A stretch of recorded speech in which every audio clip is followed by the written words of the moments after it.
Is Bitcoin really going to go to zero? Today, in Operation Bitcoin, we're going to talk about some research and some potential proof of the CIA, the NSA, creating Bitcoin. Are they really the creators? Who created Bitcoin and what is the future of cryptocurrency? Let's go ahead and break this down on Privacy X. So it sounds crazy, and I'm not one for conspiracy theories, but I want to break a few things down for you real quick before you make or pass judgment. Let's go ahead and talk about this. So the first thing is Satoshi Nakamoto. Who is that? Well, nobody knows. But if he or she or a group of people who created Bitcoin back in like '08, they were smart enough to keep over 1 million Bitcoin, and it would put them about on the top 40 richest people in the world. Their position would be worth somewhere between 20, 30 plus billion dollars. Like, it would be astronomical. In fact, at today's rates, not even look at, I mean, it would be even higher than that. Their position in Bitcoin is massive, but we don't know who it is. Whoever created it. Now, there's a lot of reasons you might want to try to stay anonymous if you created something like Bitcoin. You didn't know how this was going to play out. You didn't know countries were going to ban it, make it illegal, come after you. So I can't blame this particular person or group of people for being anonymous. Also, the mystery kind of sells it a little. Part of Bitcoin's story and part of the mystery, that helps sell crypto, especially back when it was getting going. But then a lot of people say, well, Satoshi Nakamoto literally means central intelligence. Well, it does and it doesn't. And here's the problem. Translating sometimes can be tough. So if you look at it, a lot of people say, well, Satoshi means clear thinking, right? It is a name typically for a boy, and it means clear thinking, or it means wise. And a lot of people think, well, clear thinking and wise is intelligence, so intelligence. And then Nakamoto is central in origin, right? So the central origin or central. So people put together central intelligence.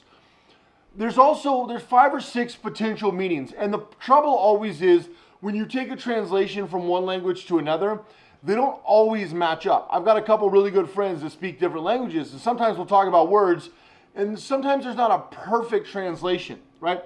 And so technically, this could mean and does kind of mean central intelligence, which is crazy. And it was enough to get people interested and enough to get people to start researching, right? Because central intelligence, this is Bitcoin, central intelligence, it kind of goes with things you think it might mean. The next thing is you've got the SHA-256 hash. And when you take this hash function, the 256 hash function, well, who created that?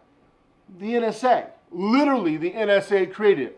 And so what a lot of people say was central intelligence, which it seems kind of crazy to leave your mark on it that blatantly, because this isn't the 1800s. I mean, cracking that code, a kindergartner could do if they really wanted to.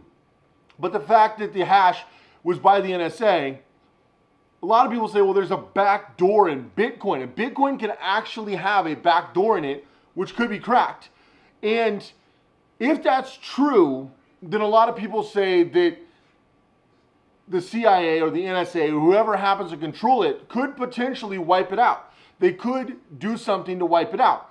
Now, I think the people stating that are mostly conspiracy theorists, because if you look at how it's structured, that's not a likely outcome. But is it a likely outcome that the federal government, which if you watch the video I did yesterday, I talked about the Fed coin, makes Bitcoin illegal or tanks Bitcoin? See, all it takes is 2 or 3 big players in Bitcoin. All it takes is Elon Musk or Peter Thiel or a couple of these big names to say, Bitcoin sucks, I'm pivoting to this, or I'm doing this, or I no longer believe.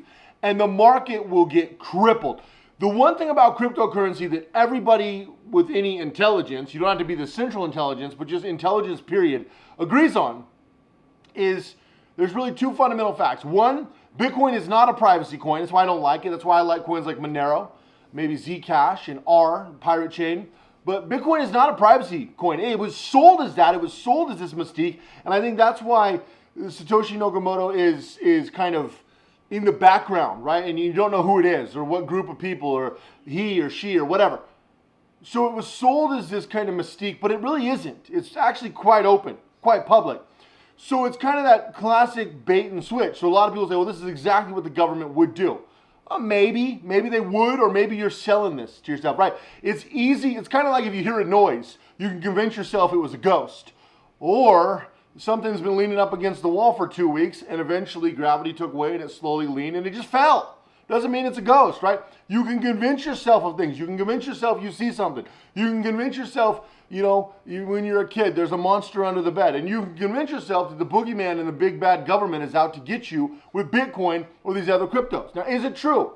What do you think? Do you think that Bitcoin is actually a CIA project? Do you think it's an NSA project? Do you think the federal government actually created it? The interesting thing is there's a long history of the American government creating things. I'm not going to go into them because there's people that believe hard one way or the other on all these controversial topics. So I'm not going to name them here because there's no point. We all kind of know what I'm talking about. There's about 30 or 40 historical events in America that many people believe the federal government kind of kicked off, kind of nudged. And it's unfortunate because in most of those people died. In this scenario, it's a little bit different.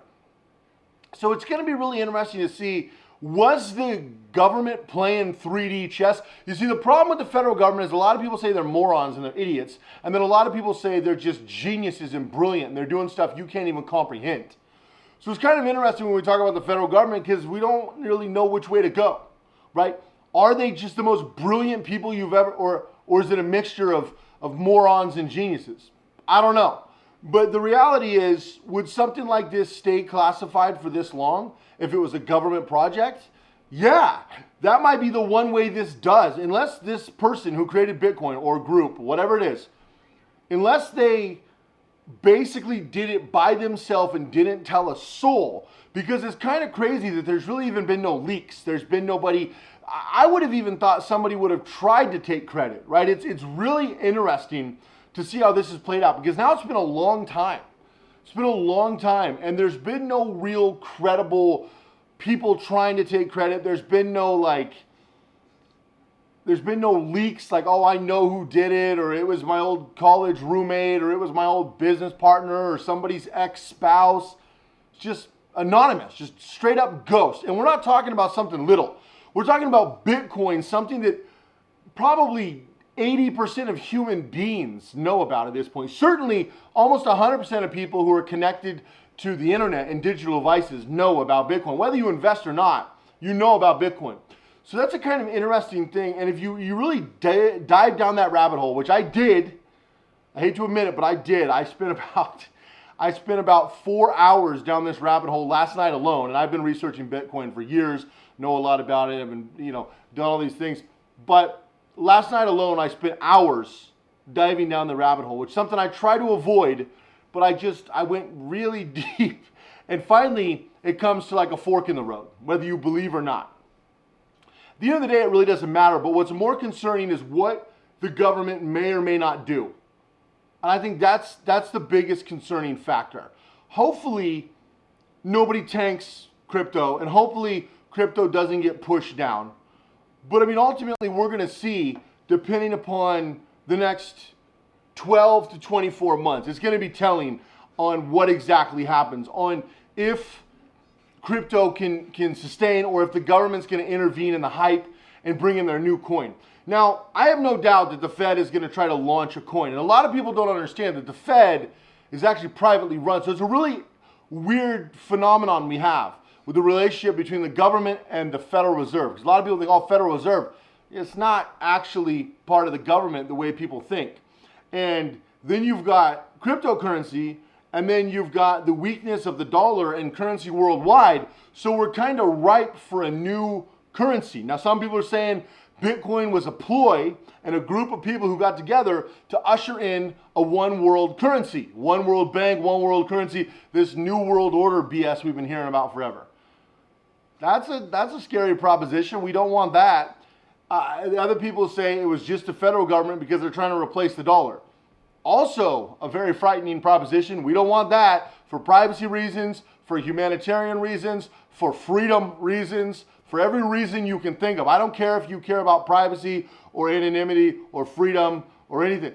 I guarantee you, you do not want this, because if this is what happens, you see, cryptocurrency is cool and exciting right now when it's an investment, but when things normalize, it's not going to be so cool and so exciting. But if we're left with a currency that is completely and utterly tracked, and the federal government makes the rest of them illegal, which they could do that fast if they wanted to, and they could jam it through Congress, which they've done on a lot of things. I mean, they were able to pass the Patriot Act. They could pass anything. If they could pass the Patriot Act, most people don't understand the serious issues of the Patriot Act. But that's for another video. But if they can pass that, they can pass anything. So keep that in mind. What do you think? Let me know down below what you think. I think there's strong arguments for both sides. Do I think the government is somehow involved? I do, because I just don't believe that if they weren't, they would let this go on as long as they have. Because while they can't actually control everything like they pretend sometimes, I have no doubt they would intervene if it was in currency. It literally has currency in the name. And they've kind of just sat around and did nothing, which is very, their lack of activity is probably more suspicious to me than anything else. So that's all I got to say about it. If you haven't already, make sure you subscribe, hit the thumbs up. Have an amazing day. Go all in and everything you do, and I'll see you guys tomorrow.